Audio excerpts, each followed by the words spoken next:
Gracias por los aplausos a priori, pero bueno. Luego voy a ver si soy digno y merecedor de ello. La luz... ¿Se apaga este? Vale.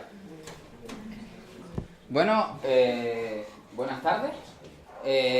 Soy Fede Peñate, soy historiador, como Luis me ha presentado, y ahora mismo estoy investigando... Yo voy a ir desconectando y conectando hasta que pase. Investigando el videojuego como medio de transmisión de la historia, de creación de discursos históricos.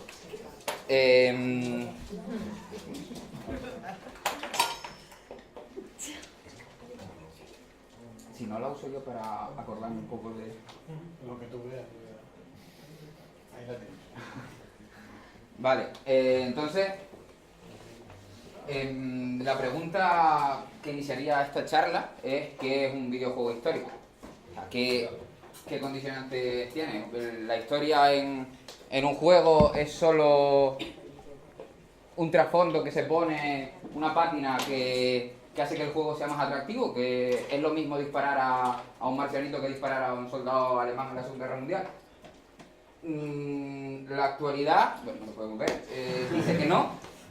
Voy a poner un breve ejemplo, que son las dos grandes franquicias actuales de juegos de disparo en primera persona, que todo el mundo conocerá, Battlefield y Call of Duty. Hace poco, menos de un año, en noviembre, se lanzó al mercado el último Battlefield, y fue una estrategia bastante arriesgada, porque lo llamaron Battlefield 1. Battlefield es un juego que tiene, lo jugaba yo de pequeño, no sé cuánto, de 15 años, y obviamente era el último de una larga franquicia. ¿Por qué llamarlo 1? Porque lo ambientaron en la Primera Guerra Mundial. Una estrategia arriesgada porque todos los Battlefield había, desde el primero que tenía lugar en la Segunda Guerra Mundial, habían ido cada vez acercándose más al presente. Hubo un Battlefield de la Guerra de Vietnam y los... Ah, bien. Pues mira, ahí hay una imagen de Battlefield. Al principio era luego pasaron a Vietnam y los últimos eran conflictos hipotéticos actuales en un futuro muy cercano, y de repente salieron con esto. Electronic Arts salió con esto. La gente dijo, oye, han vuelto a... O sea, se han retrotraído en el pasado, pero a la gente le gustó. ¿Qué pasó? Que salía más o menos a la vez que su gran competidor, Call of Duty, que llevó más allá el tema de la ambientación y pasó de ser actual a estar en un futuro con naves espaciales y tal. Pues resulta que en la competencia el éxito se lo llevó Battlefield. Fue un éxito de venta, las críticas lo pusieron por las nubes y eclipsó Call of Duty. ¿Qué ha pasado? Que hace un tiempo se anunció el siguiente Call of Duty. Call of Duty es otra franquicia que empezó en la Segunda Guerra Mundial, ha ido cada vez más al presente y al futuro, y aquí han decidido volver a las raíces, un poco copiando la estrategia de Electronic Arts con Battlefield. Y aquí tenemos no se puede leer, pero es una captura de pantalla de un artículo que salió en The Guardian, la saqué yo, y comenta que los fans estaban pidiendo a gritos volver a juegos ambientados históricos porque la autenticidad de estos conflictos, que ellos consideran reales, porque sucedieron, era lo que le da un atractivo. Así que la historia es más, en el videojuego es más que una pátina, que una pincelada para darle un toque vintage a los conflictos que protagonizamos en el juego, y de ello dependen las ventas de una industria tan grande como la del First Person Shooter. Entonces, ¿qué condiciona la forma de aparición de la historia en estos juegos? Porque claro, muchos de estos productos nos dicen que la historia es tal y como te la presentan ellos, y no suele ser así. Pero la historia ni siquiera es, el pasado no es ni siquiera como lo contamos los historiadores. Al estudiar el pasado, que es algo que no existe, pues omitimos ciertos eventos, ciertas realidades, porque no nos quedan vestigios, fuentes con las que rescatarlo, o simplemente nos interesan unos temas y olvidamos otros. Entonces, el videojuego, al igual que la historia que hacemos los historiadores, es similar. Se deja cosas de lado incluye otras, le da más énfasis a quizás los aspectos bélicos, olvida otros temas quizás más sociales, más culturales del pasado. Entonces, yo en mi investigación ahora mismo he detectado unos tres condicionantes que hacen que el videojuego histórico sea de una manera. En primer lugar, influencia la historia pública, la memoria y lo que algunos historiadores llaman la mitihistoria. Por otro lado, los géneros de los videojuegos, el shooter, la estrategia, etcétera, también influyen en cómo se presenta el pasado y qué se omite y qué se incluye. Y tercero, las condiciones materiales de la industria. Estamos hablando de juegos que mueven mucha pasta, gastan mucha pasta en producirse y todos estos condicionantes económicos hacen que unas cosas se muestren y otras no. En cuanto a la historia pública, los videojuegos beben de un montón de representaciones del pasado que están en el presente. El pasado siempre se lee del presente y de diferentes maneras. En las imágenes veríamos una persona disfrazada de conquistador al lado de la figura de Hernán Cortés en la película La Ruta hacia el Dorado y un sello de un conquistador, etc. La historia aparece en múltiples formatos en el presente y está en nuestro día a día y condiciona cómo nos imaginamos la historia. Esta forma de imaginar el pasado es la que los videojuegos nos van a mostrar, porque para que un videojuego sea considerado histórico, la audiencia tiene que identificarlo como el pasado. ¿Alguien diría que BioShock es un videojuego histórico? Pues relativamente. Está ambientado en un pasado, pero fantástico. Pero a su vez nos cuenta muchas cosas del pasado. Pero, como tiene poderes y ciudades sumergidas o flotando, no decimos esto ocurrió, por lo tanto es histórico. Estas visiones populares influencian cómo se representa en este caso, los conquistadores. Un ejemplo muy visual es el casco. En todas las representaciones, tanto en un sello como en la peli de DreamWorks, como en la recreación histórica de la conquista, todo el mundo tiene cascos de acero de este tipo, que es algo que copia el Conquistador de Civilization o el Conquistador de Expedition el Conquistador, que son dos juegos que ambientados, bueno, Civilization no, pero ambientados un poco en la conquista de América. Hablo de mitihistoria porque muchas de estas imágenes las han generado los historiadores y permean en la sociedad, pero no tienen por qué ser reales o reflejar exactamente como en el pasado. Muchos estudios han demostrado que la mayoría de los conquistadores no llevaban este tipo de cascos. Llevaban unos corros de cuero endurecidos que les protegían del armamento de los nativos americanos y no les daban tanto calor y no eran tan aparatosos para recorrer la jungla y los paisajes de América. Pero es una imagen que muchos historiadores han perpetuado y se ha creado un mito que nadie cuestiona, o muy poca gente cuestiona. El segundo condicionante de cómo se refleja el pasado de los videojuegos son los géneros. Como todo el mundo sabe, hay un montón de géneros que van desde la aventura, la estrategia, el rol, etc. Hay dos grandes géneros históricos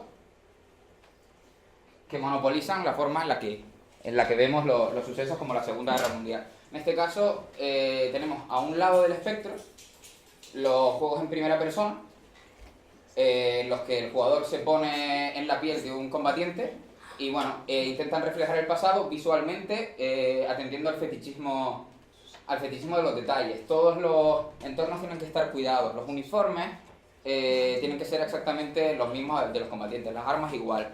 Esta obsesión por el detalle nos distrae de los mensajes que en el fondo nos están contando los juegos, que es que la guerra es un soldado americano matando oleadas de nazis que eran todos muy malos.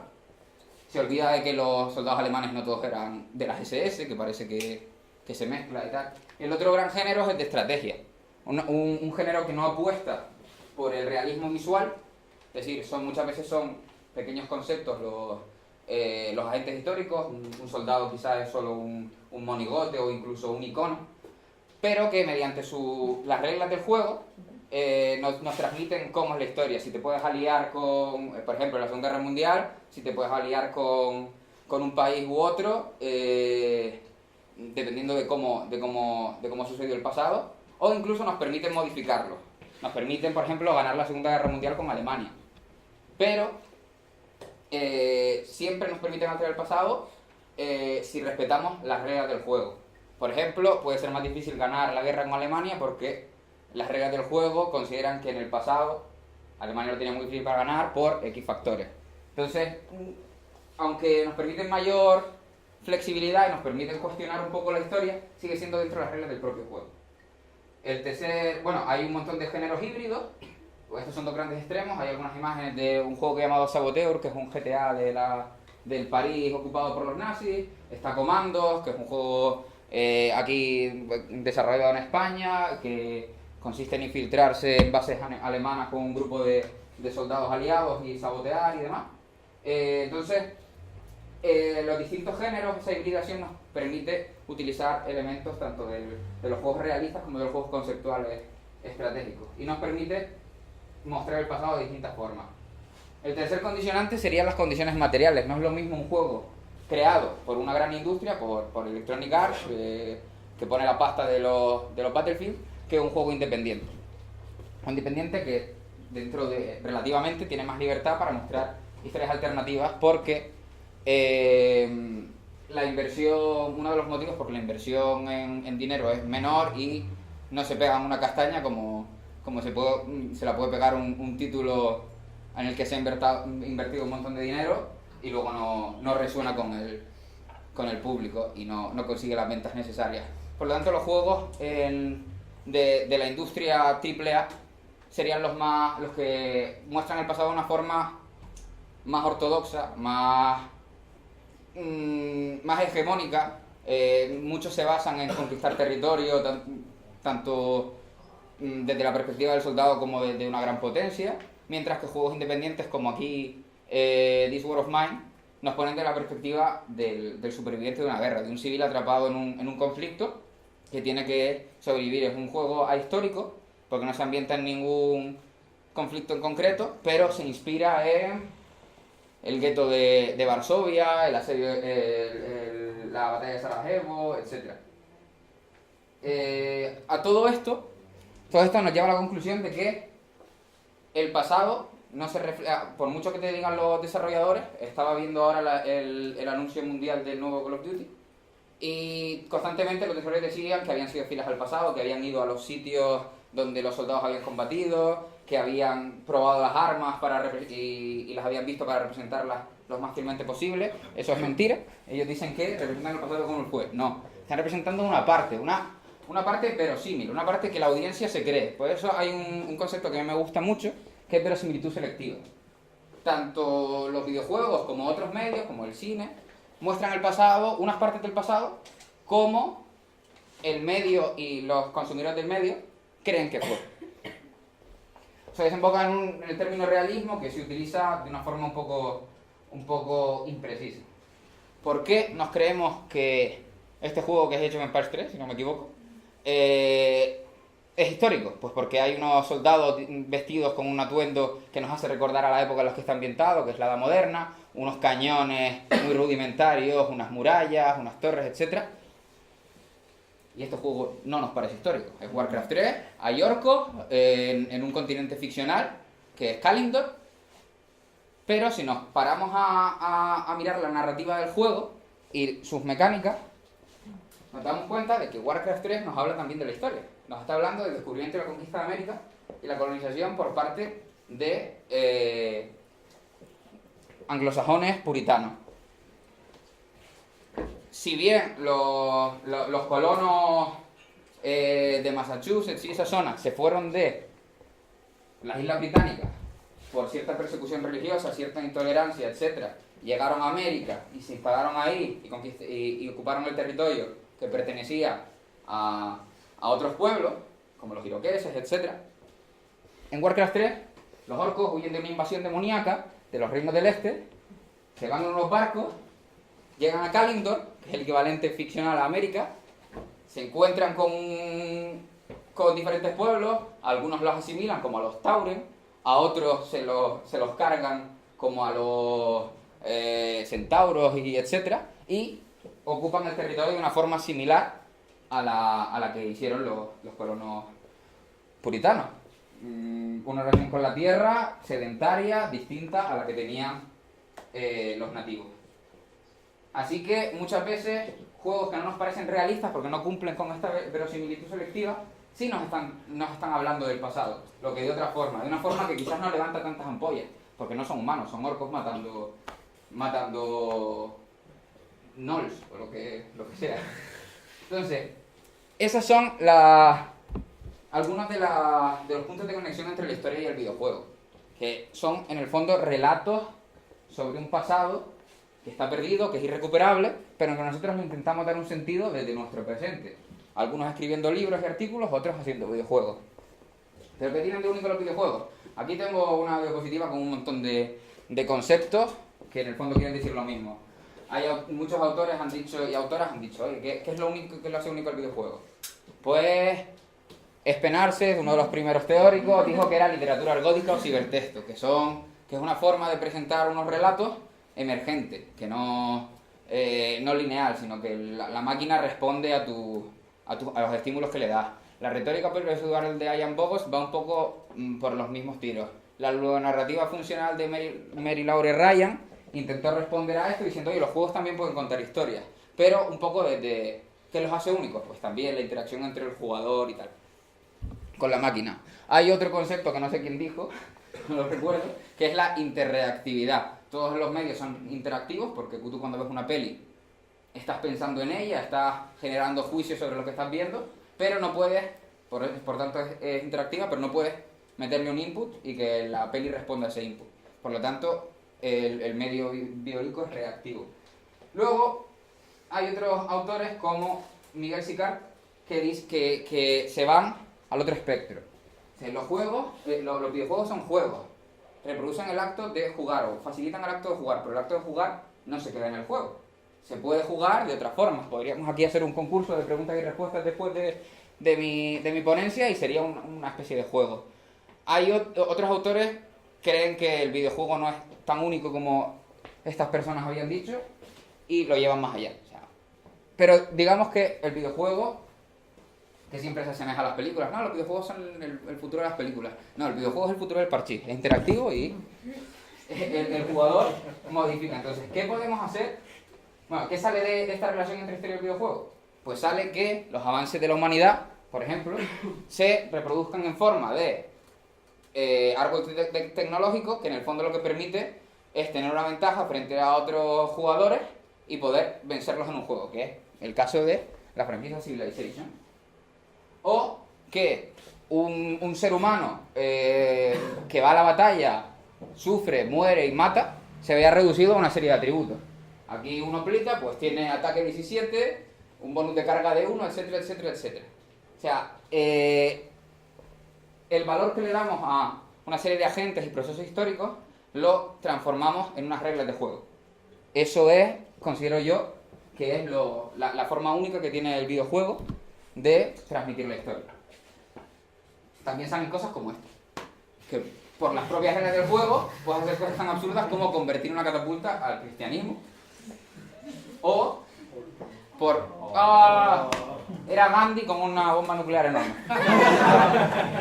Que en Civilization, por un error de código o un comportamiento imprevisto de la máquina, la IA, cuando utiliza a Gandhi, que en teoría debería ser muy pacifista, acaba convirtiéndose en el jugador más agresivo del juego, y cuando llega a un estadio tecnológico en el que puede crear bombas nucleares, se dedica a mandarle pepinazos a las ciudades del resto de civilizaciones. A lo que voy es que la relación entre las reglas del juego, que es lo que los desarrolladores nos quieren transmitir de la historia, y el propio contenido histórico puede generar cosas como esta. Cosas absurdas o cosas incluso cómicas. ¿Qué podemos hacer con todas estas cosas? Pues, dependiendo de nuestra función y nuestra relación con el juego, podemos, por un lado, diseñar y desarrollar juegos de contenido histórico cuyas reglas transmitan nuestra idea, la idea que tenemos del pasado, ya sea hegemónica o contrahegemónica. Si consideramos que la Segunda Guerra Mundial no la ganó un soldado americano destruyendo bases nazis a tutiplén, pues podemos cambiar las reglas, poner otro protagonista o incluso no poner a un avatar individual así, o si consideramos que la Unión Soviética contribuyó más a la derrota del fascismo en Europa en la Segunda Guerra Mundial, podemos poner otros protagonistas o hacer otras reglas que transmitan eso. Como usuarios y jugones con ciertas habilidades y conocimientos de programación y de arte y tal, podemos hacer mods, podemos hacer una especie de revisión histórica y decir, oye, este juego está contando una versión del pasado que no me convence. Voy a escribir código y hacer un par de modelos y voy a crear un mod que la cambie. Y la acerque más a la idea que tengo yo de esta época. En tercer lugar, podemos jugarlos. Podemos jugarlos, pero no siguiendo las reglas. Podemos intentar ir en contra de las reglas o buscar las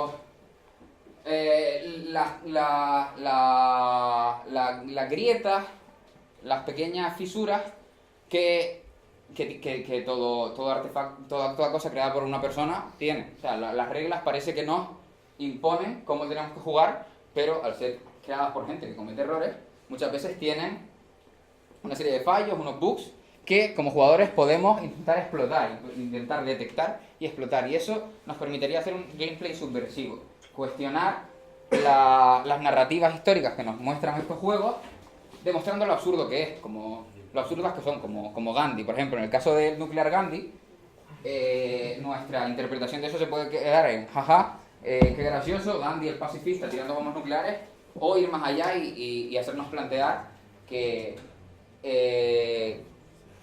la India es actualmente una de las pocas potencias nucleares que existen en el mundo y el riesgo de que le pegue un bombazo nuclear a Pakistán está ahí, o que Gandhi no era tan pacifista como nos lo están vendiendo, que Gandhi era un poco racista, en Sudáfrica habló muy mal de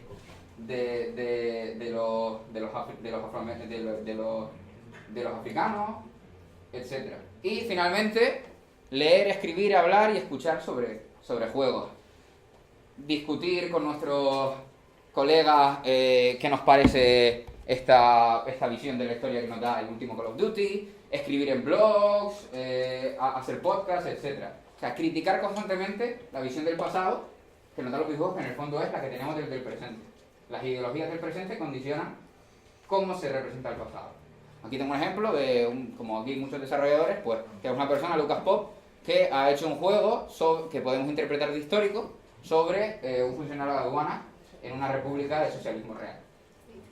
Finalmente, pues les dejo la palabra a ustedes para que entablemos un debate con su opinión de qué es un juego histórico y cómo hacer un juego histórico de forma meaningful, de forma significativa. Muchas gracias. Y finalmente, no quiero... pues mira, no la tengo. Querría invitarles a una jornada que aquí unas compañeras y yo estamos organizando en la Universidad Complutense de Madrid, en la que hablaremos más en profundidad de cómo el videojuego es un medio de la historia. Tendrá lugar el 16 de mayo en la Facultad de Geografía e Historia de la Complutense, durará todo el día y están más que invitados. Y bueno, muchas gracias por su tiempo y su...